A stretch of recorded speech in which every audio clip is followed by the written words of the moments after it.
बिस्मिल्लाहिर्रहमानिर्रहीम। अस्सलाम वालेकुम नाज़रीन, मैं हूँ मुग़ीस अली। बहुत ही अच्छी और ज़बरदस्त किस्म की ख़बरें हैं पाकिस्तान के हवाले से, पाकिस्तान की इकॉनमी के हवाले से और उन करप्ट माफियाज़ के हवाले से जो मुल्क को नोचते रहे।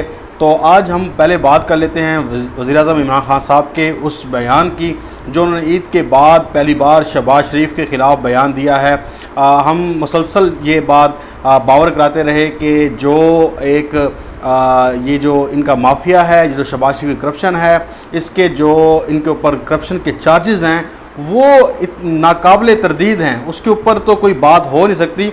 शहबाज शरीफ भी वहाँ से भागने की कोशिश कर रहे हैं, लेकिन शहबाज शरीफ साहब ने एक बयान दिया था और वो कहा था कि मुझे इमरान खान साहब इसलिए गिरफ़्तार करना चाहते हैं कि जो मैंने लंदन में जो एक मुकदमा किया हुआ है जो अखबार के ऊपर, वहाँ पर ये शो करना चाहते हैं कि ये तो करप्ट बंदा है, अगर इसे जेल में डाल दिया गया तो वो मुकदमा कमज़ोर हो जाएगा। लेकिन इमरान खान साहब ने अब बयान दिया है एक ज़बरदस्त किस्म का, एक साफ जिसे कहते हैं कि पैगाम देना और ये बताना और ये बावर कराना कि वो कितने इस मामले में क्लीन हैं, कितने इस मामले में वो उनकी जो राय है वो पुख्ता है।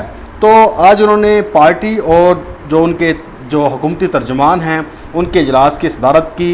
इमरान खान साहब हर हफ्ते, 2 हफ्ते बाद, 3 हफ्ते बाद इन पार्टी तर्जुमानों के साथ और हुकूमती तर्जुमानों के साथ बैठकर एक नशिस्त करते हैं और आइंदा का लाएअमल बनाते हैं कि क्या उन्होंने मीडिया पर नैरेटिव देना है। तो इसी हवाले से ये एक नैरेटिव था, ये एक बैठक थी। जब ये हुई तो इमरान खान साहब ने कहा शहबाज शरीफ के ख़िलाफ़ वाज़ेह सबूत आ चुके हैं और अब इस केस में कोई अभाम नहीं रहा। अब क्योंकि ये जो केस है ये इतना मजबूत हो चुका है कि शहबाज शरीफ चाहे जितना मर्ज़ी ज़ोर लगा लें, क्योंकि उन्होंने करप्शन की है और करप्शन के नाकाबिले तरदीद जो शवाहिद हैं वो पहुंच चुके हैं। और आपने देखा होगा कि जो शहजाद अकबर साहब ने उनसे सवालात पूछे हैं वो भी उनके बारे में वो अभी तक कोई जवाब नहीं दे सके। तो ये सारा मामला जो है ये शहबाज शरीफ के ख़िलाफ़ जा रहा है। तो उन्होंने ये एक क्लियर कट उन्होंने मैसेज दिया है। उसके बाद जो ये इजलास था वहाँ पे चीनी इंक्वायरी जो रिपोर्ट थी उसके ऊपर तफसीली ब्रीफिंग दी गई और इमरान खान साहब ने कहा कि ये इस हुकूमत का तारीख़ी इक़दाम है कि उसने ये चीनी रिपोर्ट जो है ये पब्लिक कराई है। ये उन्होंने उस जो बैठक थी, जो उनका जो एक मीटिंग थी वहाँ पर उन्होंने बात की। उसके बाद उन्होंने माफियाज़ के हवाले से भी सख्त अल्फाज इस्तेमाल किए, सख्त बात की और करनी भी चाहिए, क्योंकि माफियाज़ ने ही मुल्क को बर्बाद किया है। मुल्क की अभी तक जो जड़ें हैं वो खोखली करने में माफियाज़ का हाथ है, जिस तरफ देखें वो माफिया ही होता है। तो उन्होंने कहा कि माफियाज़ ने सियासत को रोज़गार बना लिया है, यानी कि कारोबार बनाया हुआ है। इस सियासत को ये इबादत नहीं बनाई हुई बल्कि एक कारोबार बनाया हुआ है। उन्होंने कहा कि करप्ट सियासतदान जो हैं, ये बड़ी मायने खेज बात है, करप्ट सियासतदान हैं वो माफियाज़ के मददगार हैं और मदद करते हैं उनकी। ये उन्होंने करप्ट सियासतदानों के बारे में बात की है। उसके बाद इस इजलास में बजट और कोरोना के हवाले से भी बातचीत हुई। इमरान खान साहब ने भी हिदायत की कि बजट में जो है वो टैक्सों की जो शरह है वो कम रखी जाए, गरीब को ज़्यादा से ज़्यादा रिलीफ दिया जाए, लग्जरी जो आइटम हैं उनके ऊपर वो टैक्स को ज़्यादा लगाया जाए, क्योंकि वहाँ पर सारे अमीर जो है उस चीज़ों का इस्तेमाल करते हैं। उसके बाद कोरोना के हवाले से इमरान खान साहब ने कहा कि हमारी हिकमत अमली बेहतरीन जा रही है, हमने कोरोना के साथ रहना है, कोरोना के साथ चलते हुए हमने अपनी मईशत को तो नुकसान पहुंचा है, लेकिन अभी तक हमारे जो मामलात हैं वो सीधे जा रहे हैं और हम एक सही ट्रैक पर चल रहे हैं। क्योंकि हमने जो देखा है कि पाकिस्तान में शरह अमवात है वो दीगर ममालिक की निस्बत कम है और जो केसेस हैं वो बढ़ रहे हैं। लेकिन इमरान खान साहब ने इसको कहा है कि ये अगर हम लॉकडाउन, ये इमरान खान साहब के अल्फाज खैर नहीं है, लेकिन जो एक इंटरनेशनल तौर पर ये कहा जा रहा है कि अगर 10 साल तक भी लॉकडाउन रखा जाए, उसके बाद भी लॉकडाउन खोलेंगे तो आपको केसेस बढ़ते हुए नज़र आएंगे। लॉकडाउन लगाना मजाक है, ये इंटरनेशनल साइंसदान कह रहे हैं, इंटरनेशनल इदारे कह रहे हैं, तमाम लोग कह रहे हैं। उसके बाद जी शहबाज शरीफ के ऊपर दोबारा आ जाता हूँ मैं। 2 जून को शहबाज शरीफ की पेशी है और इस वक्त कई इम्कानात हैं कि शहबाज शरीफ नैब में पेश नहीं होंगे और मजबूरन नैब को शहबाज शरीफ के घर पे रेड करना पड़ेगा। और जब रेड होगा तो वो लोग कहेंगे कि ये अपोजिशन के घर पर एक धावा है। फिर आपको पता है कि जो उनके तर्जुमानों की ड्यूटी लगी होती है वो आकर ये कहते हैं कि ये तो सियासत पर हमला हो गया है, जमहूरियत पर हमला हो गया। लेकिन कभी इम्कान हैं कि शहबाज शरीफ 2 जून को पेश नहीं होने जा रहे। लेकिन नैब ने तमाम इंतजाम मुकम्मल कर लिए हैं। नैब ने जो इंतजाम किए हैं वो मैं आपको थोड़ा सा बता देता हूँ कि वो टेबल के दरमियान उन्होंने एक गिलास लगा दिया है ताकि जो हिफाजती इकदाम हैं वो रहें। उसके बाद जरासीम कुछ जो स्प्रे है वो मुसलसल नैब ऑफिस में किया जा रहा है ताकि जो जरासीम हैं वो भी मर जाएँ।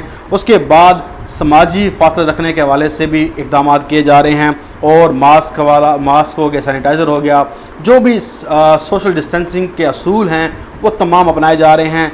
तैयारियाँ मुकम्मल कर ली गई हैं और नैब की जानिब से ये भी कहा गया है कि सवालनामा उनको पिछली जो पेशी थी वहाँ पर उनको दे दिया गया था और उनको भेजा गया था। उसके बाद उन्होंने कहा था कि जो मुनासिब वक्त है वो भी दे दिया गया था ताकि वो बैरून मुल्क से अपने जो शवाहिद हैं, वो जो चीज़ें हैं वो लेकर आना चाहें तो वो लेकर आ सकते हैं। तमाम चीज़ें दे दी गई थी। अब शहबाज शरीफ ने जवाब देना है या नहीं देना उस सवालनामे का, ये आपको नज़र आएगा। उसके बाद सबसे बड़ी पाकिस्तान के लिए ख़बर यह है कि वफाकी बजट जो है, जो बड़ा अहम होता है, 12 जून को पेश किया जाएगा। उसका इम्कान है, हतमी तारीख नहीं है, लेकिन 12 जून की जो एक अभी तक सामने ख़बरें आ रही हैं कि 12 जून को पाकिस्तान में पेश किया जाएगा वफाकी बजट जो है। उसके बाद 2 जून को जो है वो जो बजट है वो वफाकी काबीना में भी भेज दिया जाएगा। उसके बाद जो है ये बजट जो है इसका 10% जो है इसका हजम वो बढ़ाने का फ़ैसला किया गया है, ज़्यादा रखा जाएगा। 7,500 अरब रुपए का तकरीबन ये बजट है। तरक्याती बजट इस दफ़ा ज़्यादा रखने का इम्कान है और 530 अरब रुपए करने का इम्कान जो है वो ज़ाहिर किया जा रहा है। ये कुछ ख़बरें हैं। उसके अलावा जो सरकारी मुलाज़मतों की तनख्वाहें और पेंशन हैं उन्हें 20% तक उसमें इजाफे का इम्कान है। और सबसे अहम जो ख़बर है वो है कि ड्यूटीज़ और टैक्सों में हैं वो कमी का इम्कान किया जाएगा कि जो टैक्स हैं वो कम किए जाएँ। ख़ास तौर पर बुनियादी अशिया खुरनोश हैं उनके ऊपर जो टैक्स हैं उनकी शरह कम करने का फ़ैसला किया गया है। मशीनरी की जो ड्यूटीज़ हैं, जो मशीनरी बाहर से आती है उसमें छूट दी जाएगी, इसलिए कि पाकिस्तान में मशीनरी लगनी चाहिए, कारोबार बढ़ना चाहिए, तो ये भी एक फ़ैसला किया गया है। सबसे अहम ख़बर यह है कि समंदर पार पाकिस्तानी हैं जो तरसीलात ज़र पाकिस्तान में भेजते हैं उनके लिए भी एक मेकनिज़म तैयार किया जा रहा है, उनको भी छूट दी जाएगी। उनके लिए भी बड़ा प्रोग्राम आ रहा है, तो इस बजट में उनके लिए काफ़ी ज़्यादा फ़ायदा होगा। बहुत ज़्यादा मराहत उनके लिए रखी जाएंगी, उनको जितना भी हुकूमत अकोमोडेट कर सकती है ये करने का फ़ैसला किया गया है। इसके बाद ये तो हो गया बजट की तैयारियाँ, बजट के हवाले से सारे मामलात। अब एक और इमरान खान साहब ने इजलास की सदारत की थी, वहाँ पर इमरान खान साहब ने इंसाफ की फराहमी के लिए कमेटी का एक ऐलान किया है और जो वफाकी वज़ीर कानून हैं उन्हें कहा गया है कि जो इंसाफ के कानून में जो इंसाफ की राह में हायल रुकावटें हैं उसको दूर करने के लिए वो फ़ौरन कानून साजी करें और उसके लिए मसौदा तैयार करें। जो भी आपके जो मुकदमात हैं, दीवानी के मुकदमात हैं, वरासत के मुकदमात हैं या कत्ल के हैं, जो भी आपके ये अदालती मामलात हैं, अदालती इस्लाहात असल में लाई जा रही हैं और ये बड़ा एक इंसाफ के निज़ाम को ठीक करने का फ़ैसला है। इमरान खान साहब को यकीनन अंदाज़ा हो गया है कि पाकिस्तान में इंसाफ जो है वो उसका जो मेयार है बहुत ख़राब है, इंसाफ के मामले में बहुत रुकावटें हैं, गरीब को इंसाफ नहीं मिलता। तो उन्होंने ये फ़ैसला किया है कि इसको जो है वो इंसाफ की फराहमी के लिए एक मैकेनिज़्म बनाया जाए, जो रुकावटें हैं उसे हल करने के लिए अपनी जो रिकमेंडेशन है वो भेजें, उसके बाद कानून बनाया जाएगा और जो इंसाफ की फराहमी है उसको बेहतर की जाएगी। और ये बड़ा ज़रूरी है, हमारी अदालतें इस काबिल नहीं रही और लोगों का हमारी अदालतों से इंसाफ के हवाले से जो उन पर एतमाद था वो उठ चुका है। अब आखिरी खबर वो ये है कि पेट्रोल के हवाले से पाकिस्तान में पेट्रोलियम मसनूआत फिर सस्ती होने जा रही हैं। पेट्रोल तकरीबन 7 रुपये के करीब जो है वो सस्ता होने जा रहा है या 7 रुपये से ज़ायद है वो सस्ता हो जाएगा। इस रकम को मिट्टी का तेल जो है वो 11 रुपये 88 पैसे सस्ता होने की तजवीज़ दी गई है। लाइट डीज़ल जो है 9 रुपये सस्ता होने का इम्कान है। तो ये सारे मामलात थे कि पाकिस्तान के अंदर अगर ये पेट्रोल मज़ीद सस्ता होता है तो पाकिस्तान की मईशत पर, पाकिस्तान की तमाम जो चीज़ें हैं वो पेट्रोलियम मसनूआत से जुड़ी होती हैं। गरीबों का जो डीज़ल है वो इस्तेमाल किसान करते हैं, उनको भी फ़ायदा होगा। तो इस वक्त जो पाकिस्तान के हवाले से हैं वो मस्बत ख़बरें आ रही हैं, कोई मनफी ख़बर नहीं है। लोग चीखो पुकार करते रहेंगे, चूँ चाँ करते रहेंगे, लेकिन इस वक्त जो अल्लाह ताला ने पाकिस्तान की मदद करनी है वो गायबी तरीके से मदद कर रहा है और अल्लाह करेगा मज़ीद पेट्रोल भी सस्ता हो जाएगा, पेट्रोलियम मसनूआत भी सस्ती हो जाएंगी, दीगर जो चीज़ें हैं वो भी सस्ती होना शुरू हो जाएंगी। अब एक और चीज़ रह गई है, वो रह गई है लॉकडाउन के हवाले से कि उसमें नरमी होगी या मज़ीद सख्ती होगी। तो 1 जून को उसका फ़ैसला होगा। इमरान खान साहब ने बड़ा इजलास बुलाया है उसमें तमाम सूबों की भी मुशावरत शामिल होगी। उसमें फ़ैसला हो जाएगा कि पाकिस्तान में मज़ीद लॉकडाउन सख्त करना है या इसको खोलना है, लेकिन चांसेस यही हैं कि मज़ीद लॉकडाउन में नरमी की जाएगी ताकि मईशत का जो पहिया है वो चलता रहे, क्योंकि अब यही चाहती है कि मुल्क के अंदर मईशत का पहिया जो है वो जाम हो जाए और मुल्क में मज़ीद गुर्बत और मईशत जो है वो ख़राब हो जाए। लेकिन हुकूमत ये चाहती है, इमरान खान साहब का ये विजन है कि साथ साथ आपके ये जो मईशत है ये चलती रहे। तो 1 जून को उसका फ़ैसला हो जाएगा, इंशाल्लाह आपसे वो भी डिस्कस करेंगे। मुझे दें इजाज़त। आपको अगर वीडियो अच्छी लगी है तो आप अपनी कीमती राय जो है वो कमेंट में लाजमी बताइएगा।